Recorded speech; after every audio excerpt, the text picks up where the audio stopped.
Hi, my name's Derek Brose. For the last 8 years, I've worked as a freelance investigative journalist based in Houston, Texas. Since 2012, I've covered a wide range of topics, from indigenous resistance at Standing Rock, to corporate and government surveillance, to covering important trials like Chelsea Manning's sentencing and the Silk Road trial. Throughout this time, I've realized that choosing to investigate certain topics will often get you labeled as a conspiracy theorist, or at the very least, a proponent of less than credible journalism, aka fake news. One of these forbidden topics relates to the potential harm caused by cell phones and other digital technology.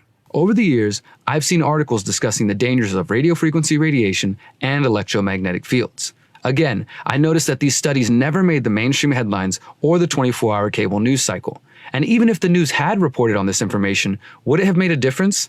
I, like millions of other people around the world, never gave a second thought that cell phones and laptops could be causing harm to human health. We assume that the government agencies responsible for testing these fields have tested everything for safety. I started to wonder, has this blind faith in authority been a huge mistake? My ignorance on these topics came to an end in September 2018 when I learned that the city of Houston had recently partnered with Microsoft and Verizon to turn Houston into a smart city. This smart city would use emerging 5G technology to power the so-called Internet of Things, which in turn will allow for driverless vehicles, robot assistants, artificial intelligence, sensors in the street to moderate street lights and environmental warning systems, and many other futuristic technologies that we have been promised. And at this time, I had very little understanding of what exactly 5G was, but my preliminary research had shown me that there were an increasing amount of people asking questions about the health and privacy concerns. I also learned that there were lawsuits taking place across Texas and around the world as the opposition to 5G pushed back against the federal government and the wireless industry, seizing power from towns, cities, and states. On October 1st, 2018, Houston Mayor Sylvester Turner held a press conference with officials from Verizon Wireless. The mayor and Verizon CEO Hans Vestberg were on location at a Houston couple's home as they installed 5G equipment and helped the young couple become the world's first 5G customer. At this event, Mayor Turner and Mr. Vestberg were both questioned about the health and privacy concerns which have been raised by scientists, doctors, journalists, activists, and security experts. Both Turner and Vestberg told me that they were not aware of any health or privacy concerns. We're the first city for the installation of 5G anywhere in the world. It's just another bragging right.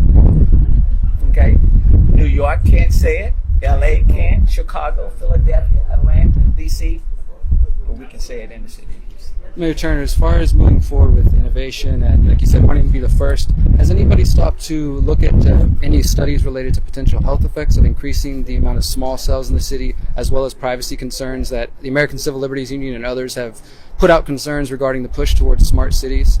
Any thoughts on health and privacy? You know, I haven't seen any recent studies on it. I mean, the reality is that if you want to move things quicker, if you want to innovate, you're gonna the infrastructure is critically important. Is there any concern about the health effects of the increase in health and small cells? The studies that have been done over years has not shown any effects or health effects on the radio signals, and there's no difference. There are safety rules on all of it that is regulated by the regulator. How much power I was not satisfied with their answers, to say the least. I did more research, and the following week, I attended Houston City Council to share what I had found with the mayor and the council. Hello, members of City Council. How are you doing? Hope everybody's doing well today.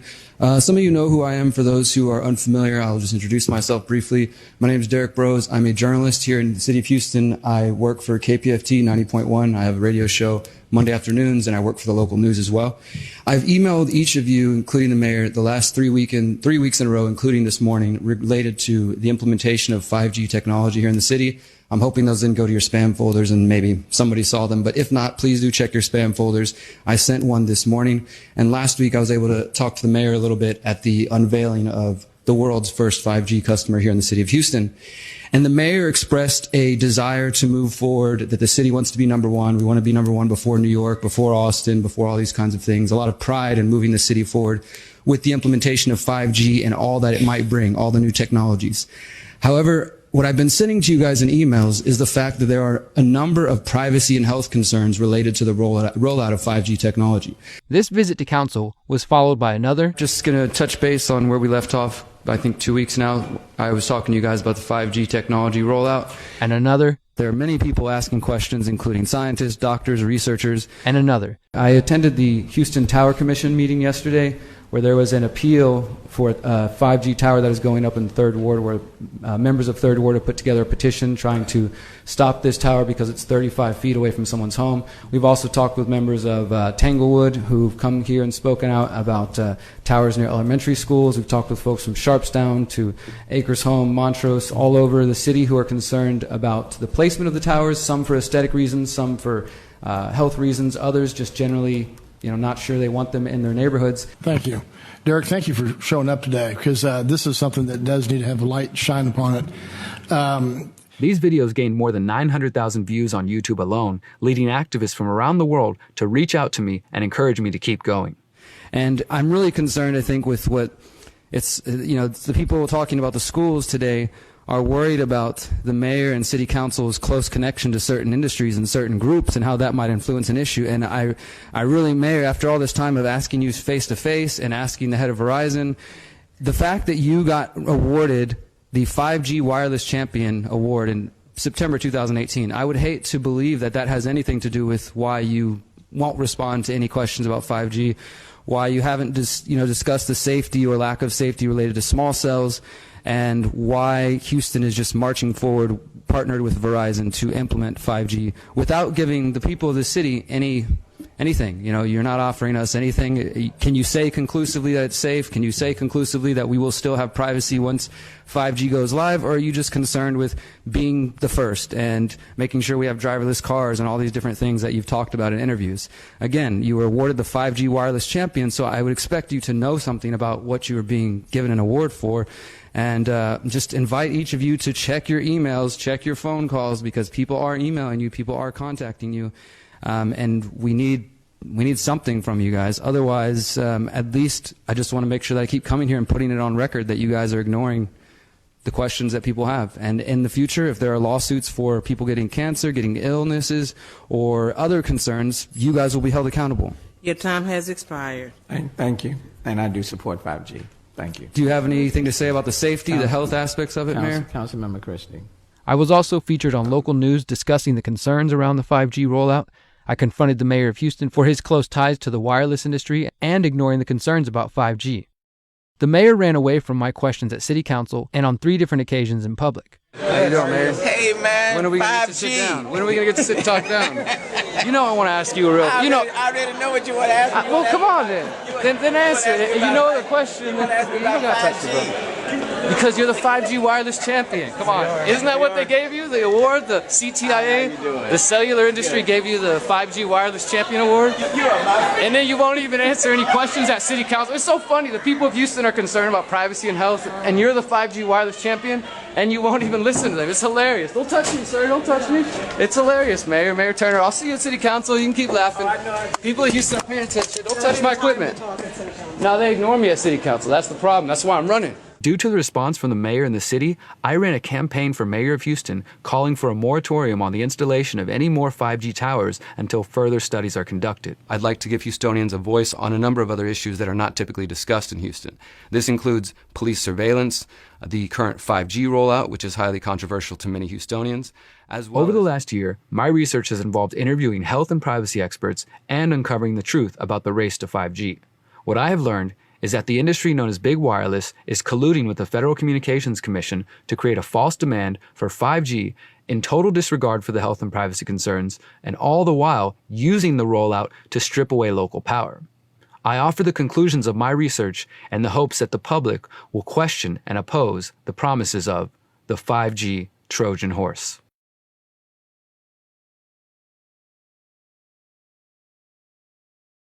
Chapter 1. Understanding the electromagnetic spectrum. To have a discussion on 5G, we first have to talk about electromagnetic frequencies, or EMFs. An EMF is the measure of how many times the peak of a wave passes a particular point per second, and it's measured in hertz. This range of potential frequencies makes up what we call the electromagnetic spectrum. The electromagnetic spectrum is divided into separate bands, and the electromagnetic waves within each frequency band are called by different names, including radio waves, microwaves, infrared, visible light, ultraviolet, X-rays, and gamma rays at the high frequency end. Within those bands, gamma rays, X-rays, and high ultraviolet are classified as ionizing radiation, meaning they have sufficient energy to ionize atoms, causing chemical reactions. Exposure to these rays can be a health hazard, causing radiation sickness, DNA damage, and cancer. Radiation from visible light and lower wavelength are called non-ionizing radiation because they apparently cannot cause these effects. What is 5G? Devices like cell phones, Wi-Fi, and Bluetooth all operate on the microwaves band of the electromagnetic spectrum. Microwaves are also used in mobile phones, and certain wavelengths are absorbed strongly by water molecules and so are used to cook food. These are not the wavelengths, however, that are used in mobile phones. Microwaves are used in Doppler radar, which is widely used for short-term localized weather forecasting and what you see on TV weather news. When it comes to cell phones, a new generation of cellular standards has appeared approximately every 10 years since 1G systems were first introduced in 1979. Each new generation is characterized by new frequency bands, higher data rates, and non-backwards compatible transmission technology. The second generation, or 2G, featured cell phones with texting and pictures. The third generation came about around 2000 with the introduction of phones with some internet, video, and images. The fourth generation came around 2009 with the introduction of smartphones and instant streaming of video, as well as the use of apps. As we move into 2020, the shift to the fifth generation, or 5G, has already begun. In addition to being promoted as the solution to 4K movie downloads, the new technology is expected to herald the beginning of smart cities, where driverless cars, traffic lights, pollution sensors, smartphones, and countless other smart devices interact in what is known as the Internet of Things. The Internet of Things, or IoT, is a fancy way to say that we will be surrounded by hundreds of thousands of interconnected devices and sensors which are gathering mass amounts of data that will be used to show you advertising, monitor your habits, and other uses that we can't even predict yet. The switch from 4G to 5G is a change unlike those of previous generations. One notable difference is that 5G technology uses much higher frequencies ranging from 10 to 300 gigahertz. 5G is using millimeter waves, which are easily blocked and do not travel far. The 5G rollout means the installation of hundreds of thousands of new cell sites, towers, and additions to existing infrastructure. Cities like Houston, Atlanta, Boston, Chicago, Denver, San Diego, New York, and Washington, D.C. have already begun to deploy 5G for residential and commercial uses. Let's take a moment to examine some of the concerns around 5G and EMFs in general. Chapter 2. The concerns around EMFs and 5G. Over the years, I've come across articles claiming that cell phones were giving people cancer or making them sick. I didn't pay too much attention at first, but when I finally decided to investigate the topic, I realized that there is ample evidence that the technology we are so hurriedly surrounding ourselves with might be putting our lives at risk in more ways than one. I started by trying to understand the concerns around EMFs. I went through hundreds of studies, including those funded by government sources and those funded independently. I came across studies discussing extremely low-frequency electromagnetic fields and their effect on DNA. The researchers concluded that cells exposed to extremely low frequencies, or ELFs, quote, presented an increase of the number of cells with high damaged DNA as compared with non-exposed cells. I found studies examining a potential association between nocturnal mobile phone use and mental health, suicidal feelings, and self-injury in adolescence. I also found an interesting study discussing the excitability of the brain being induced by radio frequencies. The study stated that, quote, these results suggest that low-intensity radio frequency fields can modulate the excitability of hippocampal tissue in vitro in the absence of gross thermal effects. The changes in excitability may be consistent with reported behavioral effects of radio frequency fields. A 2004 study found, quote, an increased risk of acoustic neuroma tumors associated with mobile phone use of at least 10 years duration. I also found studies that were inconclusive, like this one, which found, quote, no conclusive evidence of an association between the mobile and cordless phone and a meningioma brain tumor. The study discovered a, quote, indication of increased risk, but was not, quote, supported by statistically significant increasing risk, ultimately calling for further studies. A study by Kaiser Permanente examined rates of miscarriages for women near cell towers. The study of hundreds of pregnant women in the San Francisco area found that those who were more exposed to the type of radiation produced by cell phones, wireless networks, and power lines, radiation that grows more common every day, were nearly 3 times as likely to miscarry. The Kaiser Permanente study did not show definitively what was causing the higher rate of pregnancy loss, nor did it isolate the potential impact of cell phones or other producers of EMFs. However, the authors said the results underscored the need for more research into the potential dangers. During my investigation, I came across the name of Dr. Martin Pall, a professor emeritus of biochemistry and basic medical sciences at Washington State University. Dr. Pall is a published and widely cited scientist on the biological effects of electromagnetic fields, an expert in how wireless radiation impacts the electrical systems of our bodies. He has published 7 studies showing there exists sensitivity to electromagnetic fields and what is known as the voltage sensor in each cell of the body. A study by Paul found this sensitivity in response to Wi-Fi. He calls this effect an important threat to human health. According to Dr. Paul, there are at least 15 different ways EMFs harm humans, including changes in brain structure and function, changes in various types of psychological responses and changes in behavior, at least 8 different endocrine hormonal effects, cardiac effects influencing the electrical control of the heart, chromosome breaks and other changes in chromosome structure, histological changes in the testes, cell death, lowered male fertility, including lowered sperm quality and function, and also lowered female fertility, cellular DNA damage, including single-strand breaks and double-strand breaks in cellular DNA, cancer, which is likely to involve these DNA changes, but also increased rates of tumor promotion-like events, cataract formation, breakdown of the blood-brain barrier, melatonin depletion, and sleep disruption. In 2016, Dr. Paul released another study on EMFs in the Journal of Chemical Neuroanatomy. 18 more recent epidemiological studies provide substantial evidence that microwave EMFs from cell mobile phone stations,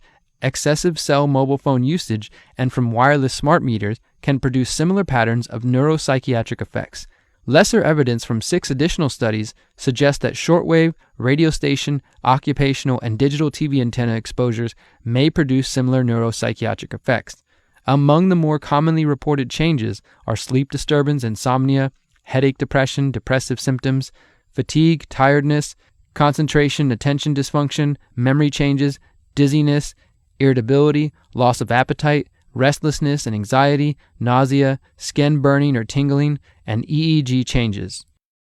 He concluded that, quote, extensive epidemiological studies performed over the past 50 years all collectively show that various non-thermal microwave EMF exposures produce diverse neuropsychiatric effects. Dr. Paul also notes that the effects of EMFs were documented 49 years ago in the U.S. Office of Naval Medical Research report published in 1971. Despite the breadth of his work, Dr. Martin Pall has largely been pushed to the fringes of society. To be fair, there are scientists who accuse him of bias and cherry-picking evidence to make his claims. In 2018, I asked Dr. Martin Pall why his work has been either ignored or pushed out of the mainstream conversation. We quit funding the studies of this sort back between 1986 and 1999. We've done almost nothing since then. So basically, the U.S. government's been pushing these technologies at the same time doing absolutely nothing, or almost absolutely nothing, to protect us. The debate around the safety of cell phones and other devices that emit EMFs grew a little more heated in early November 2018 when the National Toxicology Program released data concluding that there is clear evidence that radio frequency radiation can cause brain and heart tumors in male lab rats. The $30 million study took more than 10 years to complete as researchers examined the effects of prolonged exposure to high levels of radio frequency radiation, specifically the type of radiation emitted via 2G and 3G cellular networks. The researchers write, quote, there was also some evidence of tumors in the brain and adrenal gland of exposed male rats. For female rats and male-female mice, the evidence was equivocal as to whether cancers observed were associated with exposures to radio frequency radiation. The NTP cautions that the results should not be applied to humans, and the FDA and other government agencies have also said that they do not support the conclusions and they do not apply to 5G. The exposures used in the studies cannot be compared directly to the exposure that humans experience when using a cell phone. In our studies, rats and mice received radiofrequency radiation across their whole bodies. The NTP stated, quote, "The lowest exposure level used in the studies was equal to the maximum local tissue exposure currently allowed for cell phone users." A major development from California's Department of Public Health. High use of cell phones may be linked to certain types of cancer and other health effects, including brain cancer and tumors, lower sperm counts, headaches, and effects on learning, memory, hearing, behavior, and sleep. The final report notes that it represents the consensus of the NTP and a panel of external scientific experts. I think the most important study is a study by the National Toxicology Program in a classic large carcinogenicity test, one of the largest ever performed, and for that matter, one of the most expensive. They found increased risk of the tumors, which we believe radiofrequency radiation is causing in man. Particular tumors called schwannomas. In the rats, they were in the heart. In humans, they're often in the nerve, the ear nerve, the vestibular nerve. In a health advisory, the NTP recommends those concerned about the potential health risks from RFR should, quote, "use speaker mode or a headset to place more distance between your head and the cell phone, or reduce the amount of time spent using your cell phone." The NTP seems to suggest that the only way to avoid the health concerns is to avoid using a cell phone. Ronald Melnick, a researcher and scientist who designed the exposure systems used in the study, disagrees with the FDA and the FCC. Dr. Shurin neglects to note that the International Agency for Research on Cancer, as part of the World Health Organization, classified radiofrequency radiation from wireless devices as a possible human carcinogen, based largely on findings of increased risks of gliomas and Schwann cell tumors in the brain, near the ear, in humans after long-term use of cell phones. The IARC designation of cell phones as a possible carcinogen has been highly controversial since it was first issued in 2011. In an opinion piece published by The Hill, Melnick stated that, quote, "simply claiming that conclusions about human risk cannot be drawn from animal studies runs counter to standard practices of evaluating human cancer risks by public health agencies, including the US EPA, NTP, IARC, and even the FDA.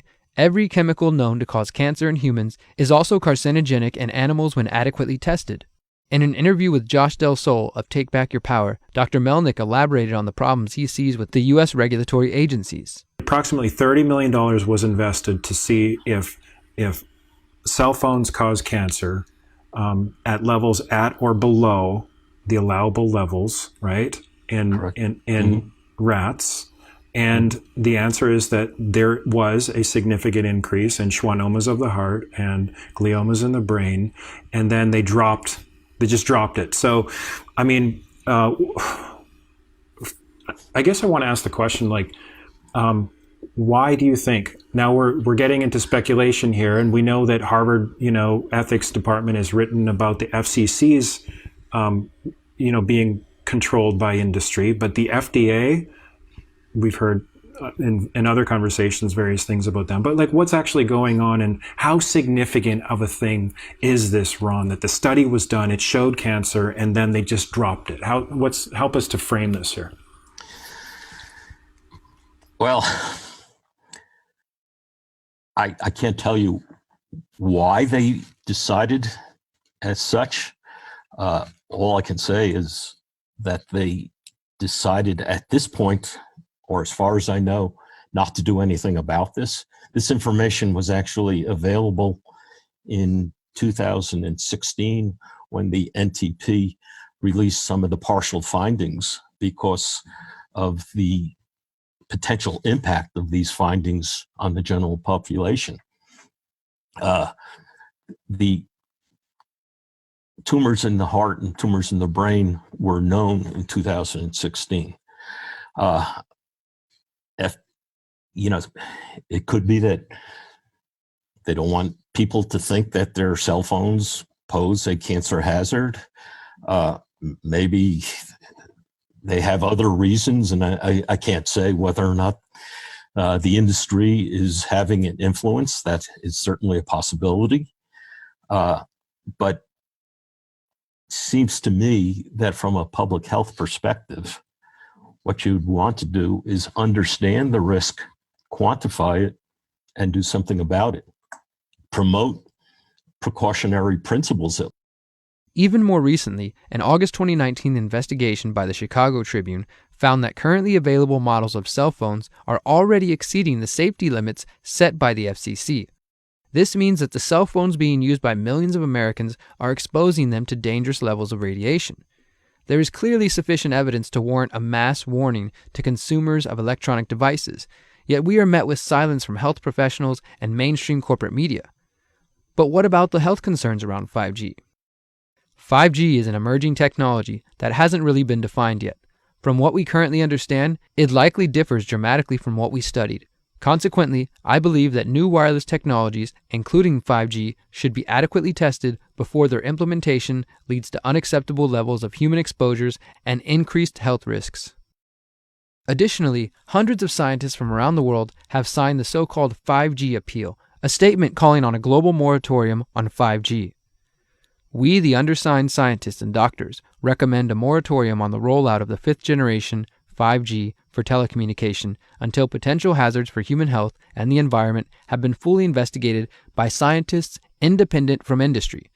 5G will substantially increase exposure to radio frequency electromagnetic fields on top of the 2G, 3G, 4G, Wi-Fi, etc. for telecommunications already in place.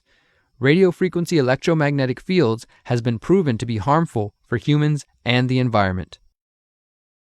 At a May 2018 United Nations hearing, Claire Edwards warned the UN Secretary General Antonio Guterres about the dangers of 5G. Edwards is a co-organizer of a second appeal to stop 5G called the International Appeal to Stop 5G on Earth and in Space, which as of December 2019 had 186,352 signatories from 208 nations and territories. At the hearing, she told Guterres that recently installed Wi-Fi equipment could cause harm to UN employees. Since December 2015, the staff here at the Vienna International Centre have been exposed to off-the-scale electromagnetic radiation from Wi-Fi and mobile phone boosters installed on very low ceilings throughout the buildings.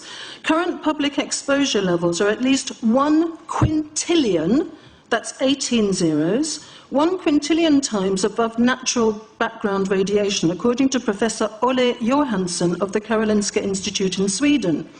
The highly dangerous biological effects of EMFs have been documented by thousands of studies since 1932, indicating that we may be facing a global health catastrophe orders of magnitude worse than those caused by tobacco and cigarettes. Mr. Secretary General, on the basis of the precautionary principle, I urge you to have these EMF-emitting devices removed immediately from these buildings and to call a halt to any rollout of 5G at UN duty stations, because 5G is designed to deliver concentrated and focused electromagnetic radiation in excess of 100 times current levels in the same way as do directed energy weapons. In line with the UN guiding principles on business and human rights, to protect, respect and remedy, 5G technologies must be subjected to an independent health and safety assessment before they are launched anywhere in the world. There is currently an international appeal signed by 237 EMF scientists from 41 nations, urging the UN and particularly the WHO to exert strong leadership in fostering the development of more protective EMF guidelines, encouraging precautionary measures and educating the public about the considerable health risks. Guterres claimed he was ignorant to the dangers of the technology. Sorry, because we are talking with someone that is a little bit ignorant on these things. We're talking to the Wi-Fi systems? On the ceilings of these buildings, Wi-Fi boosters and cell phone boosters were installed without consultation, without information to staff in December 2015. The situation here is extremely dangerous. I have heard anecdotally of many people who have had health problems. I don't know if they are related, but the precautionary principle would dictate that we use our medical records to look into this and that we remove these dangerous devices immediately. Thank you. Well, I become worried because I put those devices in my house. So, Not a good idea. I will have to. I confess my ignorance on this. We will have to. But I'm going to raise this with WHO, which I think is the organization that might be able to deal with it properly, for them to. Put someone, their staff or organizations to work on that, because I must confess, I was not aware of that danger. To the extent that I put those things in the rooms of my house, in the ceiling. Groups like Physicians for Safe Technology have also called for caution and common sense on 5G. Doctors have begun speaking out about the concerns of surrounding ourselves with hundreds of thousands of new cell towers and small cells in the interest of 5G. Thank you very much for the opportunity to speak. I'm Sharon Goldberg. I'm an internal medicine physician. I've practiced medicine for 21 years, and my background is mostly academic internal medicine, hospital-based, clinical research, and medical education. I am going to skip many of the things I wanted to say because I didn't realize it was only 5 minutes. Wireless radiation has biological effects, period. This is no longer a subject for debate when you look at PubMed and the peer-reviewed literature. These effects are seen in all life forms: plants, animals, insects, microbes. In humans, we have clear evidence of cancer now. There is no question. We have evidence of DNA damage, cardiomyopathy, which is the precursor of congestive heart failure, neuropsychiatric effects. So 5G is not a conversation about whether or not these biological effects exist. They clearly do. 5G is a conversation about unsustainable healthcare expenditures. Why do I say this? We've been sitting on the evidence for EMR and chronic disease for decades. And now we are seeing all these epidemics appearing. So diabetes is the first epidemic. I think most of you know the statistics. They're very scary. 1 in 3 American children will become diabetic in their lifetime, and if they're Hispanic females, the number is 1 in 2. Okay. So what does this have to do with wireless radiation? Wireless radiation and other electromagnetic fields, such as magnetic fields and dirty electricity, have been clearly associated with elevated blood sugar and diabetes. That is what the peer-reviewed literature says. It is not opinion. The closer you live to a cell tower, the higher your blood glucose. That is based on hemoglobin A1C measurements. So the idea with small cells of putting the cells closer to people's homes and bedrooms scientifically is very dangerous. Thus far, there have only been a few politicians brave enough to speak out about this issue. Former Michigan State Senator Patrick Colbeck recently spoke out against the unprecedented rollout of this new untested technology. All of us know in our hearts we would not knowingly move our family, move our home next to a cell tower, right? We know it implicitly that there's something just not right there. The fact is that there have been studies talking about cell phone usage, and this is $20 million study by the federal government because they wanted to make sure absolutely beyond a reasonable doubt that they knew exactly what was happening with cell phone technology and cell phone usage. They found and they determined conclusively that there were carcinogenic effects. Now we're talking about what's going on with the 5G system. Just want to make sure everybody understands. The issue with 5G wireless deployment is not the convenience, because we all like the convenience. It's not the ease of deployment, because it's a lot easier just to pop something up on a tree than it is to actually bury it under the ground and route it to somebody's house in a hardware configuration. The issue is that 5G deployment, because it operates in a higher frequency band of 24 to 90 gigahertz, has to use a higher power density level to get through walls and get through solid objects. And that means you're going to have to put these things every 2 to 10 homes. So you're going to have a cell tower every 2 to 10 homes. Nobody would move next to a cell tower, right? So this is something that is a serious concern. And once again, remember that denial of request or denial permit request that you can put in? It's going to point back to the acceptable levels as determined by the FCC, not the EPA or not the CDC, the ones who usually take care of health concerns, but by the FCC, which is staffed by former members of the telecommunication industry. That's the fox guarding the hen house. In April 2019, New York Congressman Thomas Suozzi sent a letter to the FCC seeking answers about the technology. Suozzi wrote, quote, Small cell towers are being installed in residential neighborhoods in close proximity to houses throughout my district. I have heard instances of these antennas being installed on light poles directly outside the window of a young child's bedroom. Rightly so, my constituents are worried that should this technology be proven hazardous in the future, the health of their families and value of their properties would be at serious risk. New Jersey Congressman Andy Kim also sent a letter noting that, quote, current regulations governing radio frequency safety were put in place in 1996 and have not been reassessed for newer generation technologies. Despite the close proximity to sensitive areas where these high-band cells will be installed, little research has been conducted to examine 5G safety. Most disturbing of all, Senator Richard Blumenthal of Connecticut exposed that Big Wireless and the FCC have failed to do adequate independent studies into the effects of emerging 5G technology. At a Senate Commerce Committee hearing, Blumenthal questioned industry representatives about the absence of this research. In December of 2018, I sent a letter to FCC Commissioner Carr asking him to cite for me recent scientific studies demonstrating the safety of this technology. What research has been done, where has it been published and compiled. He has essentially failed to do so and just echoed the general statements of the FDA, which shares regulatory responsibility for cell phones with the FCC. If you go to the FDA website, pretty unsatisfactory. There basically is a cursory and superficial citation to existing scientific data saying, quote, the FDA has urged the cell phone industry to take a number of steps, including support additional research on possible biological effects of radio frequency fields for the type of signal emitted by cell phones. I believe that Americans deserve to know what the health effects are. My question for you, particularly Mr. Gillen and Mr. Perry, how much money has the industry committed to supporting additional independent research? I stress independent research. Is that independent research ongoing? Has any been completed? Where can consumers look for it?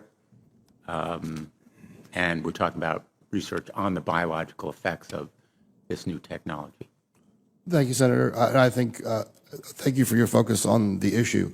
Safety is paramount, and as you alluded to, we rely on the expert agencies, we rely on the findings of the FDA and others as to the requirements to keep all of us safe. There are no industry-backed studies, to my knowledge right now. Happy to visit with you as to what opportunities you think there needs to be more studies, and we're always for more science. We also rely on what the scientists tell us. At the end of the exchange, Blumenthal concluded, So there really is no research ongoing. We're kind of flying blind here, so far as health and safety is concerned. Thank you, Mr. Chairman. As more health professionals, politicians, and scientists speak out against the dangers of 5G and EMFs, the cellular industry and some in the mainstream media have begun pushing back. In March 2019, William Broad of the New York Times wrote a piece promoting the idea that those who are concerned about the health effects of 5G are simply falling prey to Russian propaganda designed to make America lose the race to 5G. His article, Your 5G Phone Won't Hurt You, but Russia Wants You to Think Otherwise, sought to place the blame for concern around 5G on the shoulders of America's favorite boogeymen, the Russians. Interestingly, Broad failed to mention that in April 2019, the Times announced a partnership with Verizon to showcase a 5G journalism lab. This seems to be a new trend for corporate media, as the Washington Post announced a similar deal with AT&T in November 2019. Questions regarding potential conflicts of interest have not been addressed. By relegating concerns about 5G to a Russian ploy, he misses altogether the fact that the purportedly independent international authorities on which he relies that declare 5G to be safe are an exclusive club of industry-loyal scientists. China, Russia, Poland, Italy, and several other European countries allow up to hundreds of times less wireless radiation into the environment from microwave antennas than does the U.S. Davis went even further, comparing the treatment of those who raise awareness about the public impact of radio frequency microwave radiation to that of those scientists in the 1950s and 60s who attempted to ring alarm bells about the dangers of tobacco. Scientists who showed the harmful effects of tobacco found themselves struggling for serious attention and financial support. She continued, "For health impacts from wireless radiation, a similar pattern is emerging. Each time a U.S. government agency produced positive findings, research on health impacts was defunded. The Office of Naval Research, the National Institute of Occupational Safety and Health, the Department of Health, Education and Welfare, and the Environmental Protection Agency all once had vibrant research programs documenting dangers of wireless radiation. All found their programs scrapped, reflecting pressure from those who sought to suppress their work." Ironically, one of the sources for an extensive amount of research on the health effects of EMFs comes from Russia and Ukraine. In epidemiological studies of the population of Ukraine, a connection was established between leukemia in children and cancer in adults and exposure to EMFs at industrial frequencies. Specific injuries under radio wave exposure are development of cataracts, instability and leukocyte makeup of peripheral blood, and vegetovascular disorder. Additionally, on March 3, 2011, the members of the Russian National Committee on Non-Ionizing Radiation Protection approved a resolution on the effects of non-ionizing radiation emitted by cell phones. According to U.S. government agencies, cell phones and EMFs are non-ionizing, meaning they do not have the power to alter atoms in the human body. Because of this, and the assumption that heating alone cannot cause health problems, the public is told that non-ionizing means safe. The resolution by the committee says otherwise. The committee states that, quote, "urgent measures must be taken because of the inability of children to recognize the harm from the mobile phone use and that a mobile phone itself can be considered as an uncontrolled source of harmful exposure." The committee called for requiring health information regarding exposure to EMFs on the phone itself, as well as setting limits for children and teens using cell phones and laptops. As of 2019, no U.S. regulatory body has adopted similar measures. Regarding this debate around ionizing and non-ionizing radiation, I asked Dr. Martin Paul why some researchers claim that non-ionizing radiation is safe and others claim that it causes harm. When you're thinking about radiation, you're talking about the individual photons that make it up. And the fact is that the individual photons that make up non-ionizing radiation, particularly in the microwave and lower frequency ranges, don't have enough energy to influence the chemistry of our bodies. That's true. They don't. But we're not talking about the individual photons. It's the fields as a whole. And those fields as a whole put forces on a structure called a voltage sensor that controls these voltage-gated calcium channels. And that structure is extraordinarily sensitive to these fields. And that's why you get activation of the voltage-gated calcium channels and why you get excessive calcium in the cell. So we know why the system works. We know why it's so extraordinarily sensitive. And the industry's been claiming that these fields are not strong enough to do anything. But the reason the industry's wrong is because this structure is extraordinarily sensitive to the forces of the EMF. So this comes straight out of the physics, and this is where the physics background that I have has been very valuable, in addition to understanding the biology. Despite the attacks from mainstream news and promises from big wireless, there are a great deal of reasons to be concerned about health issues related to cell phones, laptops, smart devices, and 5G.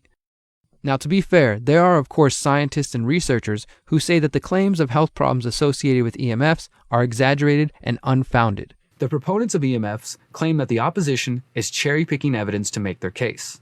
However, even if one takes only a cursory look at what we have just shown to you, it should be easy enough to see that rolling out a new, untested technology is not smart science.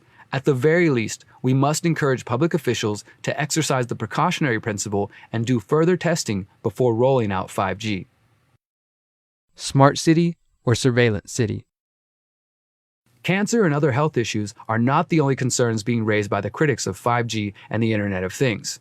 There are also a growing number of professionals, government agencies, civil rights attorneys, and activists who are raising important questions about the digital future. In April 2018, the American Civil Liberties Union released a guide detailing important questions that should be asked by city officials seeking to join the smart city evolution. When we talk about smart city technology or the Internet of Things in the government context, that what we're really talking about is, electronics that are maybe small and cheap that can be placed around the city and that essentially can be designed to collect information, whether it's visual information or audio information or information about, say, whether a parking space is occupied. But before any smart city technology is acquired or deployed, it's really important that a city working with its community determine whether that technology is actually smart for the city to do. Why do we say that? Well, that's because, smart city technology can be a wolf in sheep's clothing. It can be another way for the government to amass information that it may not have wanted to collect for law enforcement purposes, but that might be vulnerable to that sort of use later, or that they may not have wanted to collect for immigration purposes, but that could potentially be vulnerable to that later. And again, this technology is often going to be collected by technologies that companies have developed. And so it's really important for the city and the community to be on the same page about who's going to own this data if we go forward with this project, who's going to be able to sell this data, and at the end of the day, are communities in control of these technologies? There already exist a few examples of what a smart city will resemble, including in South Korea. They envision sporting venues using 5G hot zones to deliver personalized video feeds of a customer's favorite player to their mobile device, or allow healthcare providers to test assisted surgery with augmented and virtual reality. Other use cases for the smart city technology include CCTV, traffic control, and smart lighting, where environmentally friendly lights automatically turn off when no one is nearby. Noticeably missing from this endorsement of Samsung's Privacy List City is the fact that these CCTV cameras and devices are recording 24 hours a day and are capable of notifying law enforcement if someone jaywalks, speeds, or whatever other behavior the Crown has deemed illegal. Let's look at another example of a smart city. Quayside is a planned smart city that has been in the works since 2016.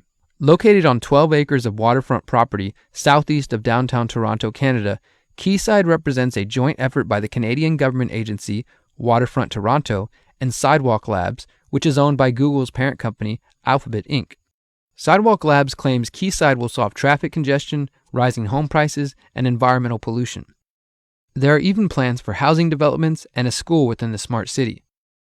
Unfortunately, residents of Quayside will be using a centralized identity management system through which they will access public services such as library cards and healthcare. This means their data will be highly centralized, leaving it open to access by hackers and law enforcement. However, Quayside has consistently faced pushback due to a failure to build in the necessary privacy protections. At least 2 officials involved in the project have resigned. I imagined us creating a smart city of privacy as opposed to a smart city of surveillance. I have to resign because you committed to embedding privacy by design into every aspect of your operation. The fears around Quayside grew in late October 2019 when the Globe and Mail reported on previously unseen documents from Sidewalk Labs, which detail how people living in a sidewalk community would interact with and have access to the space around them. This experience largely depends on how much data you're willing to share, and this data could be used to reward or punish people for their behavior. Although the document, known internally as the Yellow Book, was designed as a pitch book for the company and predates Sidewalk's formal agreements with the City of Toronto, it does provide a vision of what the Google sister company would like to do. Specifically, the document details how Sidewalk would require tax and financing authority to finance and provide services, including the ability to impose, capture, and reinvest property taxes. The document also describes reputation-based tools that sound disturbingly similar to the social credit system we have seen in TV shows like Black Mirror and those unfolding in modern China. These tools would lead to a, quote, new currency for community cooperation, effectively establishing a social credit system. Sidewalk could use these tools to, quote, hold people or businesses accountable while rewarding good behavior with easier access to loans and public services. In response to the document leaks, Sidewalk said, quote, the ideas contained in this 2016 internal paper represent the result of a wide-ranging brainstorming process very early in the company's history.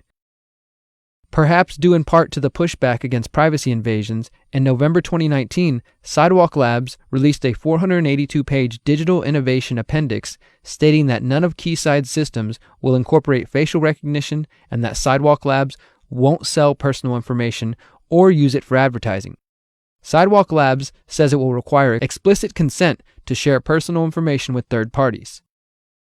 In places like San Diego, activists are already fighting against privacy invasions via environmentally friendly smart streetlights that are always listening. In other places like South Korea, the smart city vision is advancing quite quickly. A revolution, embracing the possibilities of super-speed 5G mobile internet in a country already one of the world's most digitally connected. We've led the world in developing 5G technology. As phone makers and service providers, we have set the standards, so we can be the first to release such services into the market. For most people in South Korea, it's the fun stuff of 5G that's the big draw. Effortless video chatting with as many friends as you want, in any guise you might choose. Real-time video gaming with multiple users and screens. Augmented reality and virtual reality. Even the ability to deliver holograms of your favorite sports or K-pop stars. South Korea's 5G providers are predicting massive uptake, even though only one smartphone maker currently has a device that can handle 5G. We're expecting at least 1 million of our customers to take up 5G before the end of the year. Then there's the wider possibilities offered by massive data transmission with hardly any delay. The development of smart cars and eventually driverless vehicles. Managing robots in telemedicine or in industry. Our world is likely to look very different. For the moment, future residents of Quayside will have their data protected. But these types of systems are already being put into place in China. Under the expansion of China's Sesame credit system, more than 1 million people were denied the right to fly. Chinese citizens live under constant surveillance with CCTVs and facial recognition a part of daily life. The U.S. is not far behind China. The U.S. government is also expanding their facial recognition capabilities, with the FBI maintaining a massive secret database of face prints. The 5G rollout, the growth of artificial intelligence, and the push towards a smart city future will only increase the potential for abuses of privacy. As we move ever closer to this smart city future, privacy and the liberty that comes with privacy are under extreme threat. A threat to local political control. In September 2018, the FCC passed a new rule putting the federal government in complete control of the 5G rollout. Although the original 1996 Telecommunications Act was the first power grab by the federal government, the September 2018 rule made it so that cities and towns had little ability to regulate or avoid the installation of so-called small cells and additional infrastructure needed for the 5G rollout. Under the new rule, phone companies can be charged no more than $270 to install each small cell antenna. Additionally, local authorities would have 60 days to review the proposed wireless infrastructure. Localities are already limited in deciding where the equipment can be located. The new rule also continued the tradition of forbidding localities from opposing the equipment on health grounds. The only acceptable claim is based on aesthetics. Basically, if you think the tower looks ugly, they'll turn it into a palm tree for you. The Republicans on the FCC stated that limiting the fees that cities can charge localities will free up capital for them to invest in local infrastructure. Democrat Jessica Rosenworcel was the lone dissenter, calling the rule, quote, extraordinary federal overreach. I do not believe the law permits Washington to run roughshod over state and local authority like this, and I worry the litigation that follows will only slow our 5G future. Rosenworcel was correct about litigation to follow. In the weeks after the October 2018 rule, 24 cities and counties filed lawsuits against the Federal Communications Commission. The matter was only made worse when in April 2019, President Trump issued an executive order about 5G. Local and state bodies must now approve new 5G infrastructure within 90 days.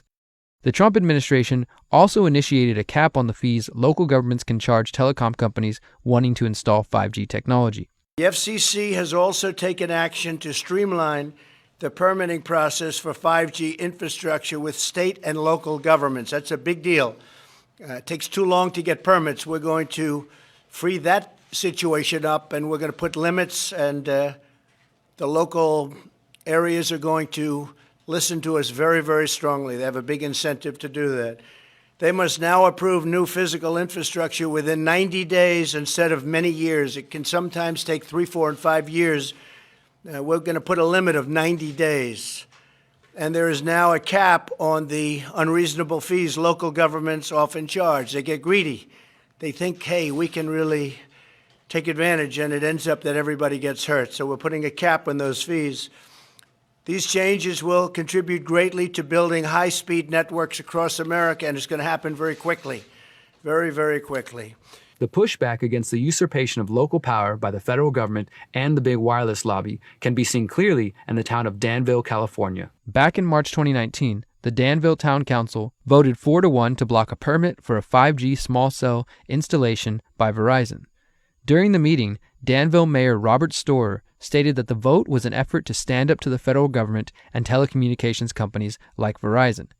The Danville Town Council's decision to deny the land use permit for the small cell opened the town up to possible lawsuits from Verizon. We've lost local control, and this says, you know what, we're sick of this, and we're not going to just sit here and just be bowled over. We say no, we play the cards out. You know, we've been in lawsuits before. We're actually pretty good at it sometimes. I don't want to say it's been shoved down our throats, but it has been.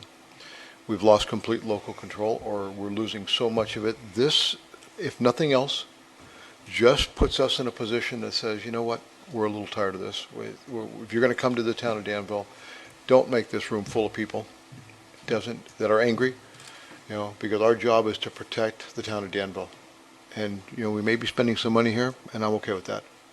I'm actually okay with it, because it'll set in place how we feel in the town of Danville and what we think is right. Danville City Attorney Robert Ewing reiterated that cities cannot fight the small cells or 5G rollout based on health concerns, stating that, quote, while potential health concerns are a huge concern, if that was the basis on which you are making a decision, I would be fairly confident to tell you that you would lose, because that's about as clear as the law can get. Similar resolutions are passing in towns across the world, either outright banning 5G or requiring more testing before implementation. Between the FCC rules and the presidential executive order, the U.S. federal government is working with the big wireless lobby to force 5G down the throats of cities and states around the country. Together, in an incestuous corporate-state relationship, they are slowly taking away choice and consent from local bodies. Most worrisome is the thought that the 5G rollout and the subsequent theft of local power might be setting a precedent for a future where cities and towns have no say in what happens in their own communities, and instead are forced to go along with the agenda of the federal government and their corporate buddies. A danger to the environment. The rolling out of 5G might negatively impact our ability to forecast the weather and accurately predict storms. In the spring of 2019, NASA and the National Oceanic and Atmospheric Administration, or NOAA, said 5G antennas using similar frequencies used by satellites to gather critical water vapor data could compromise forecasts and science. The FCC and big telecom companies are seeking to expand cellular service into frequency bands such as the one at 24 GHz, which falls near the frequency used for forecasting at about 23.8 GHz. The FCC, which licenses the wireless spectrum for 5G in the U.S., says the fears are exaggerated. In March 2019, Secretary of Commerce Wilbur Ross, who oversees NOAA, and NASA Administrator Jim Bridenstine sent a letter asking the FCC to postpone the auction of the 5G frequency bands. Instead, the FCC went ahead with the auction, selling frequency to both T-Mobile and AT&T. In May 2019, Neil Jacob, acting administrator of NOAA, testified to Congress that an internal study had found 5G-related interference could cost NOAA 77% of the water vapor data it collects at 23.8 GHz and could degrade weather forecasts by up to 30%, essentially sending us back to 1980 levels. 5G uses the frequency of 24 gigahertz. Gigahertz is a unit of measurement along this larger electromagnetic spectrum. You know all about this. You're familiar with this. AM radio waves, FM radio waves. There's cell phones and Wi-Fi. You get into the higher wavelengths, you get into things like TV remotes, visible light, medical x-rays, so on and so forth. So you're probably saying at this point, but what does that have to do with the weather, right? We've got these satellites up in orbit around the Earth, and those satellites pick up on different frequencies. Satellites, though, see atmospheric water vapor at 23.8 gigahertz. So, if you've got that 5G signal emitting out a signal at 24 gigahertz. Then our water vapor is at 23.8 gigahertz. That's really close to each other on that larger spectrum. So if the satellites are looking down to Earth, they're going to get confused. Is it the 5G signal? Is it water vapor? Ultimately, we're not going to be able to determine that. And that data that's used for forecast models is taken right from those satellites. If we can't use that data, those forecasts are going to get worse. Due to their concerns, NASA and NOAA were seeking a sizable buffer zone between the frequency bands used for weather and those used for 5G. This buffer is measured in units of decibel watts. Unfortunately, in late November 2019, at a meeting of the International Telecommunication Union, international regulators agreed to a buffer of 33 decibel watts until September 1st, 2027, and a 39 decibel watt limit after that. The goal was to allow 5G companies to start building networks now and to add more protection for weather forecasting once the companies have established their networks. The U.S. has been slow to get into the game, but the president said the FCC would work to make it easier for companies to do so. That includes freeing up high-frequency airwaves or spectrum to carry 5G. And the FCC plans to spend $20 billion over 10 years on expanding 5G broadband for rural communities. Erica Leix, a meteorologist and head of World Meteorological Organization, called the idea of having 8 years of lax regulation of grave concern to weather forecasters. Once again, regulators chose policies that benefit big wireless and fail to protect the planet and the people. The 5G expansion not only poses a threat to human health, privacy, and weather forecasting, but an increasing amount of research indicates that surrounding ourselves with an unprecedented amount of digital devices is creating a new form of pollution known as a digital or electrosmog. In the report, Bees, Birds, and Mankind, German researchers discussed the effects of this electric smog. Quote, "The consequences of this development have also been predicted by the critics for many decades and can now no longer be ignored. Bees and other insects disappear, birds avoid certain areas, and are disoriented in other locations." In September 2008, Dr. Ulrich Warnke, one of the authors of that report, also presented his findings to the Radiation Research Trust at the Royal Society in London. He stated that, quote, "An unprecedented dense mesh of artificial magnetic, electrical, and electromagnetic fields are disrupting nature on a massive scale, causing birds and bees to lose their bearings, fail to reproduce, and die." A review of studies from around the world shows that concerns around the electrosmog are rising. One study reviewed the impact of radio frequency radiation from wireless telecommunications on wildlife. The researchers note that phone towers located in the living areas of some species are continuously irradiating wildlife, causing a reduction of their natural defenses, deterioration of their health, and problems in reproduction. The researchers conclude that, quote, "Microwave and radio frequency pollution constitutes a potential cause for the decline of animal populations and deteriorations of health of plants living near phone masts. To measure these effects, urgent specific studies are necessary." Studies are also beginning to look at the impacts of radio frequency radiation on trees. A 2016 study attempted to verify whether there is a connection between unusual tree damage and radio frequency exposure. The researchers conducted a long-term field monitoring study in 2 German cities. They observed and took photos of unusual or unexplainable tree damage, along with measurements of electromagnetic radiation. A statistical analysis showed that electromagnetic radiation from cell phone towers is harmful for trees. The researchers note that, quote, "These results are consistent with the fact that damage inflicted on trees by mobile phone towers usually starts on one side, extending to the whole tree over time." A 2010 study looked at the decline in aspen trees in Colorado since 2004. This study suggested that the radio frequency exposure may have strong adverse effects on growth rate and may be an underlying factor in aspen decline. Additionally, there are concerns that thousands of trees will be cut down or trimmed to ensure the 5G frequencies operate efficiently. Another area of growing concern relates to the fear that the massive increase in exposure to radio frequency radiation could be one of the causes for bee colony collapse disorder, which has wreaked havoc on the global honeybee population. In a 2017 study, researcher Daniel Favre of Switzerland claims that his article describes an experiment on bees which clearly shows the adverse effects of electromagnetic fields on their behavior. Favre states that, quote, "The experiment should be reproduced by other researchers so that the danger of man-made electromagnetism for bees, nature, and thus humans ultimately appears evident to anyone." In the study Mobile Phone Mast Effects on Common Frog Tadpoles, researchers exposed eggs and tadpoles to electromagnetic radiation from cell phone antennas for 2 months, from the egg phase until an advanced phase of tadpole, and found low coordination of movements, an inconsistent growth pattern, and a high mortality rate. The authors conclude, quote, "These results indicate that radiation emitted by phone masts in a real situation may affect the development and may cause an increase in mortality of exposed tadpoles. This research may have huge implications for the natural world, which is now exposed to high microwave radiation levels from a multitude of phone masts."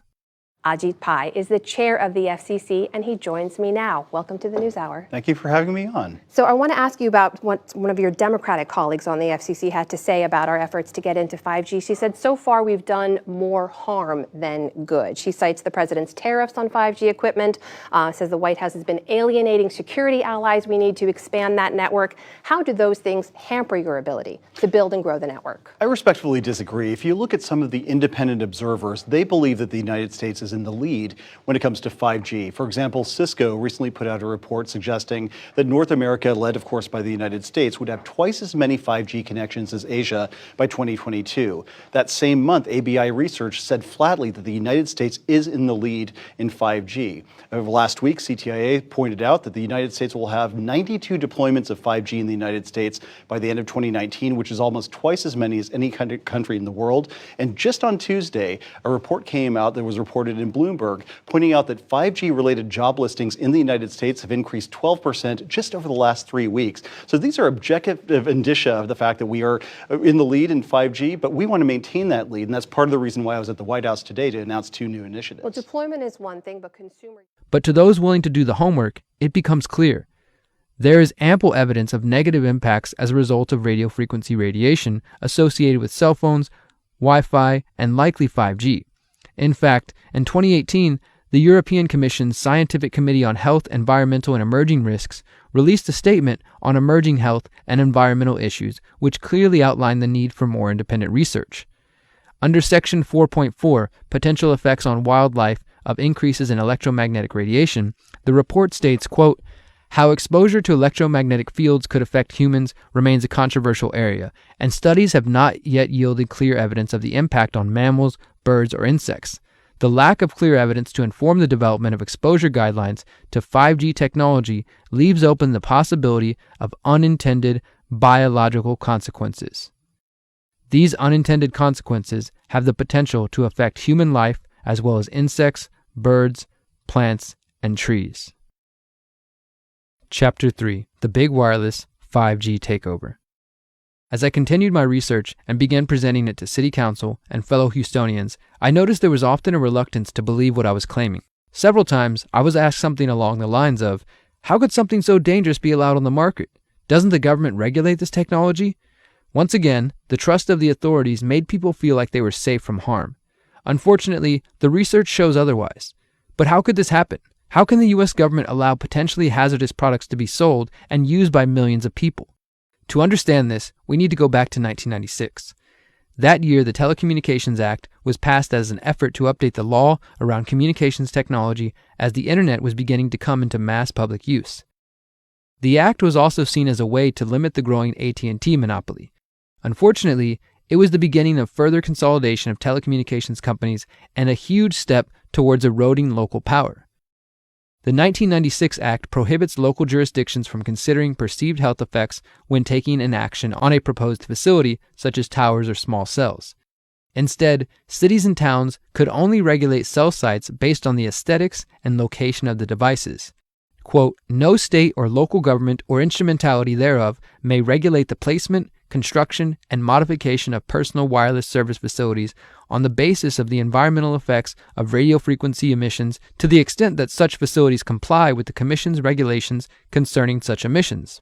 As long as the facilities comply with the standards set by the FCC, they cannot be subjected to environmental or health regulations." But what happens if those federal standards set by the FCC in 1996 are not adequate? As we will get into shortly, there are studies which show health effects even at the levels allowed by the 1996 Telecommunications Act, not to mention the fact that the standards are over 2 decades old and based on outdated technology. Not only was the Telecom Act designed to protect the profits of the big wireless companies, but somewhere along the way, the FCC and the telecoms developed an incestuous relationship that has overtaken the voices and concerns of the American people. In 2015, the Harvard Edmund J. Safra Center for Ethics published an exposé by investigative journalist Norm Alster on the financial ties between the US FCC and how, as a result, the wireless industry has bought unfettered access to and power over a major US regulatory agency. The report details how the FCC, an independent government agency created in 1934 to regulate interstate communications by radio, TV, wire, satellite, and cable, has become a captured agency with big wireless leaders filling the government seats in a revolving door fashion. Regarding the passing of the 1996 Telecom Act, Alster writes that, quote, late lobbying won the wireless industry enormous concessions from lawmakers, many of them major recipients of industry hard and soft dollar contributions. Congressional staffers who helped lobbyists write the new law did not go unrewarded. 13 of 15 staffers later became lobbyists themselves. Alster states that direct lobbying by industry is just one of many worms in a rotting apple. The report says the FCC is involved in a network of powerful moneyed interests with limitless access and a variety of ways to shape policy. Alster believes the worst part is that the wireless industry has been allowed to grow unchecked and virtually unregulated, with fundamental questions on public health routinely ignored. Unfortunately, the situation goes beyond corrupt government agencies and into actually defaming those who speak out against potential harms caused by wireless technology. During the 1990s, biochemist Jerry Phillips was hired by cell phone giant Motorola to study the effects of the radio frequency radiation emitted by cell phones. Phillips and his colleagues looked at the effects of different radio frequency signals on rats and on cells in a dish. Phillips says the relationship between him and his employer was initially cordial, but soured once he submitted research data to Motorola which found harmful effects to the DNA structure as a result of exposure to radio frequency radiation. The negative results were not to Motorola's liking, and they began putting pressure on him. These folks were very, very upset and began to talk about how are they going to handle this, what sort of spin can we put on this, what can we expect from this, and from that point on the relationship changed. What we saw was that Motorola began to exert more and more control over the work, telling us what to do, telling us how to write abstracts, what to say in the abstracts, what to say in the papers. I said, how to do the work. No, don't do this. Yes, do it this way. This was unacceptable. I had completed our study of DNA damage, and I submitted the final report to Motorola, and I got a call from Mays Swycord at Motorola. Now, Mays is the former head of the Center for, CDRH, Center for Devices and Radiological Health at the FDA, and he left the FDA and went to work for Motorola. Keep that connection in mind. That's interesting. He also handpicked his successor at the FDA and tried to urge me not to publish the study. They didn't tell me not to. They just said, no, this isn't ready for publication. And they wanted me to do more work. I stopped taking calls from them, and I went ahead and published the study. It came out in 1998, and I wanted nothing more to do with any Motorola-related work. I wasn't going to put up with that kind of control. I wouldn't put up with that attitude. That was it. I think one has to exercise caution at this point. And what makes the cellular telephone research area so difficult right now is there is no money available for research other than that's coming from industry. So, I mean, what does this do? I don't have any faith in what comes out. I have absolutely none, not with my dealings with industry so far. In another example of industry attempting to influence research, we have Dr. Henry Lai of the University of Washington and fellow researcher Narendra Singh. The researchers were looking at the effects of non-ionizing radiation, the same type of radiation emitted by cell phones, on the DNA of rats. They used a level of radiation considered safe by FCC standards and found that the DNA in the brain cells of the rats was damaged or broken by exposure to radiation. After publishing the research in 1995, Dr. Lai would later learn of a full-scale effort to discredit the experiments. Lai and Singh caused controversy when they publicly complained about the restrictions placed on their research by their funders, the Wireless Technology Research Program. In response to this public action, the head of the wireless technology research sent a memo asking the University of Washington president Richard McCormick to fire Lai and Singh. McCormick refused, but the message was clear: get rid of anyone who makes our products look bad. In a leaked internal Motorola memo, executives claim to have succeeded in wargaming the Lai-Singh experiments. This shocked me, Lai says. The letter trying to discredit me, the War Games memo. As a scientist doing research, I was not expecting to be involved in a political situation. It opened my eyes on how games are played in the world of business. You don't bite the hand that feeds you. The pressure is very impressive. Think about that for a moment. An international corporation trying to exert pressure on scientists who draw conclusions that their product is causing harm to human health. Even further, Dr. Lai's experiments show negative health consequences at levels considered safe by the FCC. The captured agency report makes it clear that this type of corruption takes place because of the, quote, free flow of executive leadership between the FCC and the industries it presumably oversees. For example, at the time of the report's release, the chairman of the FCC was Tom Wheeler, a man with deep ties to the big wireless industry. In 2013, Wheeler was nominated as FCC chairman by Obama after raising more than $700,000 for Obama's presidential campaigns. And that's because for more than 30 years, Tom's been at the forefront of some of the very dramatic changes that we've seen in the way we communicate and how we live our lives. Wheeler led the two most powerful industry lobbying groups, the National Cable and Telecommunications Association and the Cellular Telecommunications and Internet Association, or the CTIA. The current chairman of the FCC could also be seen as another example of a captured agency in action.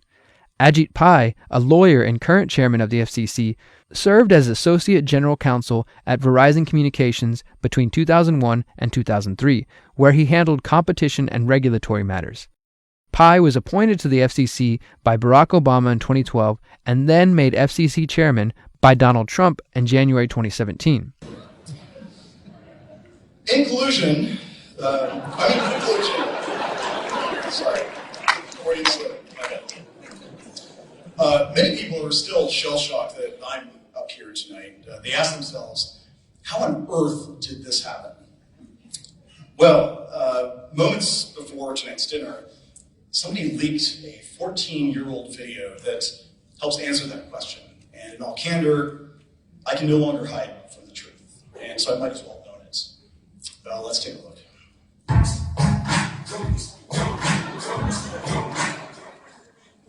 Yeah, and cover charge is $20 as long as we get there by 2 a.m. It should be well. Oh, Joanne? Hey, gee! What's going on? Not much. Went to a 3 Doors Down concert at the UCI Center last night. It was fun.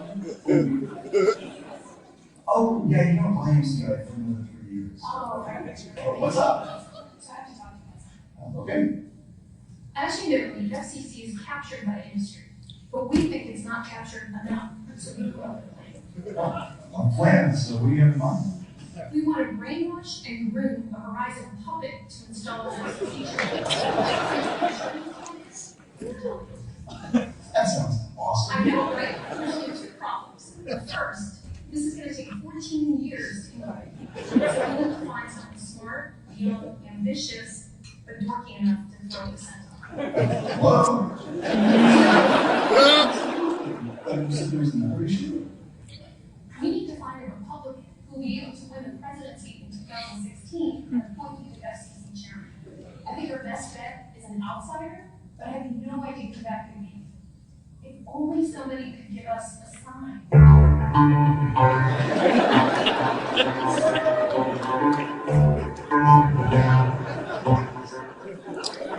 And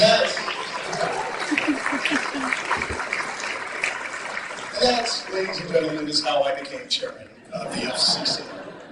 FCC Commissioner Brendan Carr is another example of a government official working closely with industry and maintaining relationships which clearly present conflicts of interest. We're very excited about the build-out of 5G and next-gen internet infrastructure.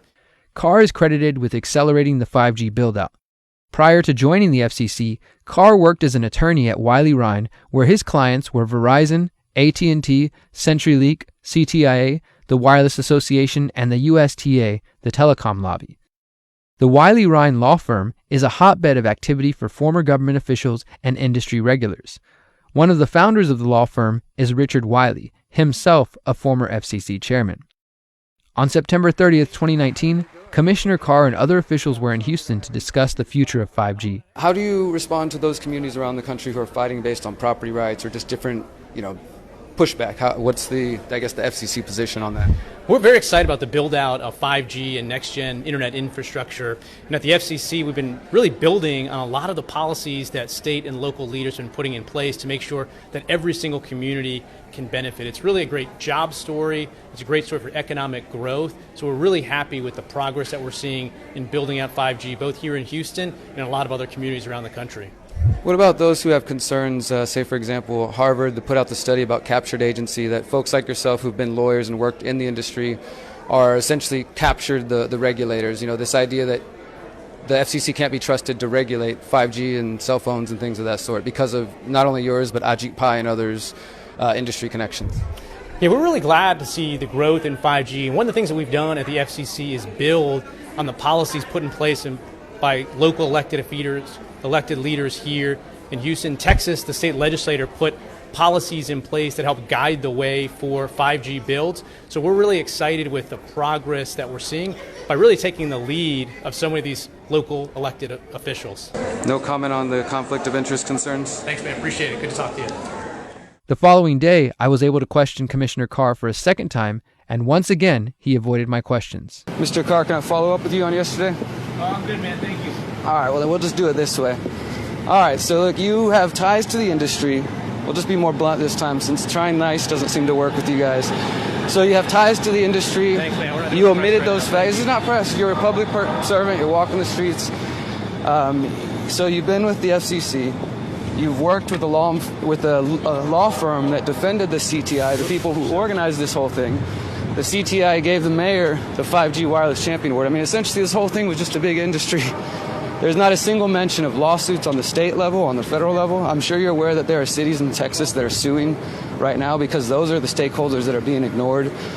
They're not, the surveillance concerns are being ignored. You guys talked about all these sensors, all these great things, but not a single person mentioned that there are privacy concerns, there are health concerns that I know you're aware. The FCC recently announced that they're even going to reevaluate cell phones because the Chicago Tribune study showed that iPhones are putting off 200 times the radiation that you guys allow and say is safe. I mean, realistically, you can't even comment on that.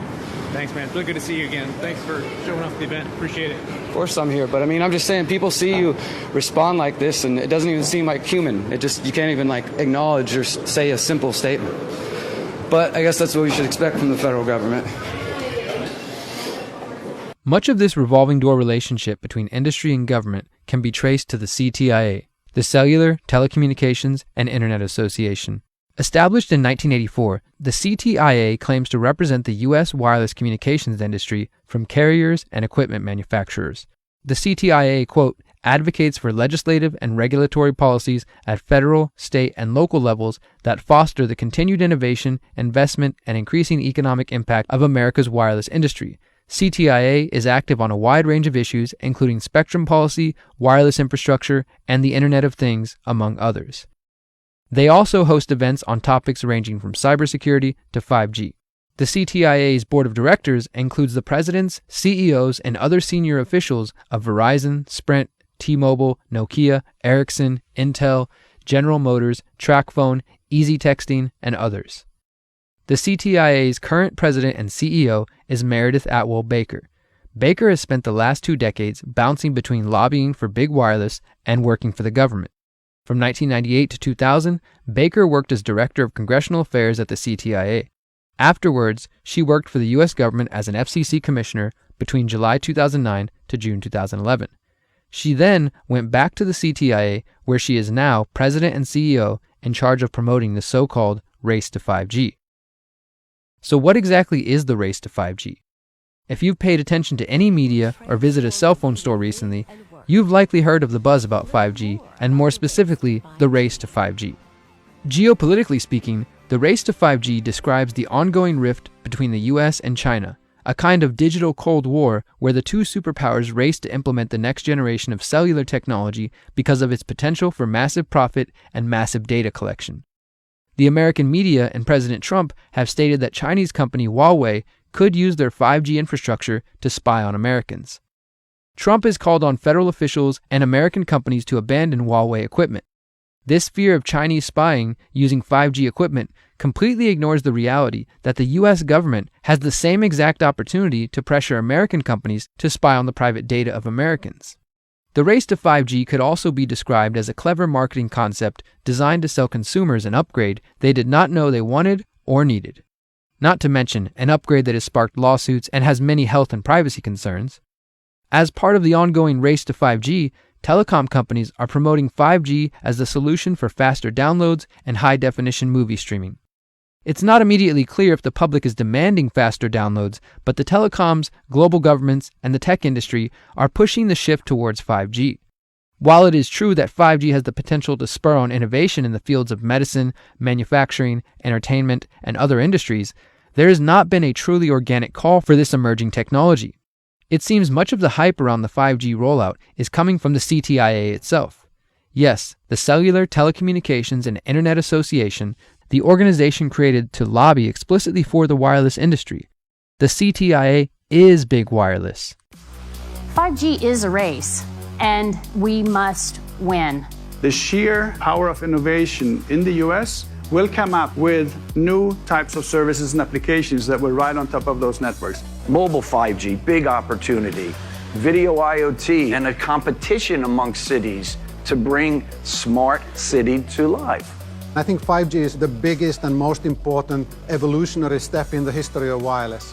We know the best path to ensuring 5G. One of the ways the CTIA has spread enthusiasm for the race to 5G is by working with city officials. The CTIA has been honoring city mayors who have worked to erode local authority regarding the 5G rollout. Thank you, Derek. Thank you very much.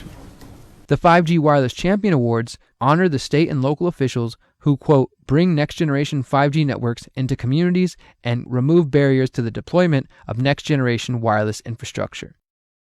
In 2018, the CTIA gave out 3 5G Wireless Champion Awards to mayors across the United States, including Houston's Mayor Sylvester Turner. I think you're always assessing, the pros and the cons, but I haven't seen anything that would cause us to slow down. As I mentioned earlier, it was the mayor's response to my questions about 5G which encouraged me to look deeper. I found out that in July 2018, Mayor Turner stood side by side with Verizon Wireless officials to announce plans to roll out 5G technology in Houston. The mayor said 5G will turn Houston into a smart city with better control of traffic flow, money-saving smart streetlights, and driverless cars. By September 2018, Turner was awarded the 5G Wireless Champion Award by the CTIA. The CTIA stated, quote, under Mayor Turner's leadership, Houston has streamlined the permitting process by not requiring a license or attachment agreement for new poles or small cells, and completes review ahead of deadlines. Despite my efforts at emailing the mayor and city council about the concerns and visiting city council many times, I continued to be met with silence. When I decided to run for mayor, making 5G a central part of my campaign, I finally had the opportunity to call out the mayor to his face and in front of the people of Houston. I think I'm probably the person who knows the most about smart grids and 5G on the stage. Go ahead and use your favorite search engine, search Derek Bros 5G. You'll find it. Here's one of the videos that have gone to city council in front of this council member and this mayor about the privacy concerns, about the health concerns, about the loss of local power concerns. The mayor can sit here and say that they're giving you a voice, but the fact of the matter is that last summer, the mayor was given the 5G Wireless Champion Award by the telecom body specifically for removing regulations and restrictions. Go look at the press release and rolling this forward. I've been there, going to city council over and over. The mayor's literally ran away from me 3 times asking him questions about this. He can sit up here on stage and act like he cares about your privacy. I've actually interviewed attorneys with the American Civil Liberties Union who said that 5G and the smart grid could, quote, be a wolf in sheep's clothing that allows government surveillance, police surveillance, local surveillance. There's also hundreds of doctors questioning the health concerns. There's loss of local power concerns. Look my name up, look up 5G. You'll see who's been fighting and bringing these concerns to the table, because none of these people have them, and they're just going to be asking about it. Sylvester Turner and mayors like him are a problem, but they are a symptom of a bigger battle. The CTIA uses the 5G Wireless Champion Awards and other local programs to convince mayors and local officials to support the 5G agenda. This allows the agenda adopted by the federal government and big wireless to be filtered down to the state and local level. Now to another first for the city of Houston. We first told you about this last week. Our city is going to be among the first in the country to experience 5G wireless technology. Verizon announcing that it is going to begin rolling out a residential network before the end of the year and then a mobile version next year. It's going to change how some people use their phones, but the impact stretches well beyond handheld devices to transportation, healthcare, and entertainment. Despite a number of lawsuits from cities and states, objections from scientists and health professionals, concerns from citizens, politicians, and journalists, the CTIA, the FCC, and Donald Trump continue to push the 5G agenda forward. As I discovered in my research, there are health and privacy concerns around cell phones, Bluetooth, Wi-Fi, laptops, and other digital devices. The research shows we should limit our exposure to these devices and find ways to protect our privacy. We should also recognize that the major difference between the 5G smart grid and the current technology is that once 5G rolls out, you will not be able to avoid it. You can choose not to use a cell phone or not install Wi-Fi in your home, but once the 5G network is complete, you will be surrounded by hundreds of thousands of sensors, small cells, and other infrastructure. Once I understood the implications of this, I realized I had to know what I can do to protect myself, my family, and my friends. Chapter 4. Solutions. The reality is that we are already living in the electro-digital smog. The public has excitedly purchased the latest upgrades to their digital technology of choice, from smartphones to laptops, doorbell cameras, public Wi-Fi networks, home assistants, smart houses, and the early stages of 5G. We are inundated with digital technology which emit various levels of radio frequency radiation. Bit by bit, device by device, we are being exposed to an increasing level of radiation, and this cumulative effect has the potential to cause a great amount of harm to the public. Collectively, each of these devices form a digital panopticon, where private companies, law enforcement, governments, and hackers can literally trace your movements from the moment you wake up and interact with your phone throughout your entire day as you move through public spaces and visit your work, family, and friends. If the public doesn't wake up to these dangers and quickly organize a massive global effort to push back against 5G, the smart city future seems inevitable. So what would this pushback look like, and what can we do as individuals? First, the opposition would need to involve ending the relationship between big wireless execs and government officials, as well as an honest discussion about the established dangers posed by our digital world. Organizing political opposition should take place at all levels, but I highly encourage everyone to start getting involved in their local communities and asking about the dangers presented in this documentary. You can join a local group that might be talking about 5G, privacy, health, or the environment, and let them know about these concerns. If there isn't a group already, you can start one.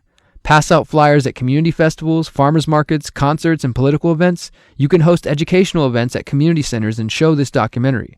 If your neighborhood has a homeowners association or similar group, you can attempt to fight against the installation of new small cells in your neighborhood. Some activists and concerned homeowners have even filed lawsuits in an attempt to stop the 5G rollout.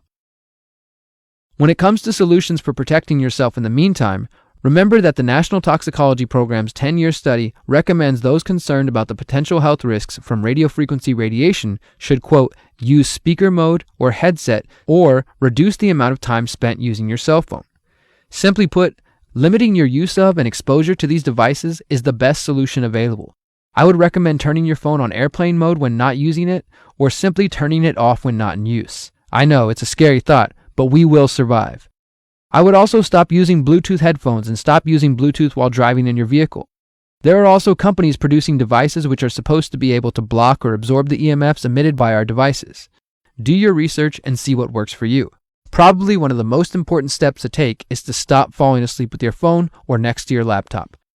I also started unplugging my Wi-Fi at night to protect myself from unnecessary exposure while I'm sleeping. The exposure to these devices and the radio frequency radiation they emit has the potential to disturb your sleep and create stress. This can cause an overall decline in the body's ability to heal and repair at night.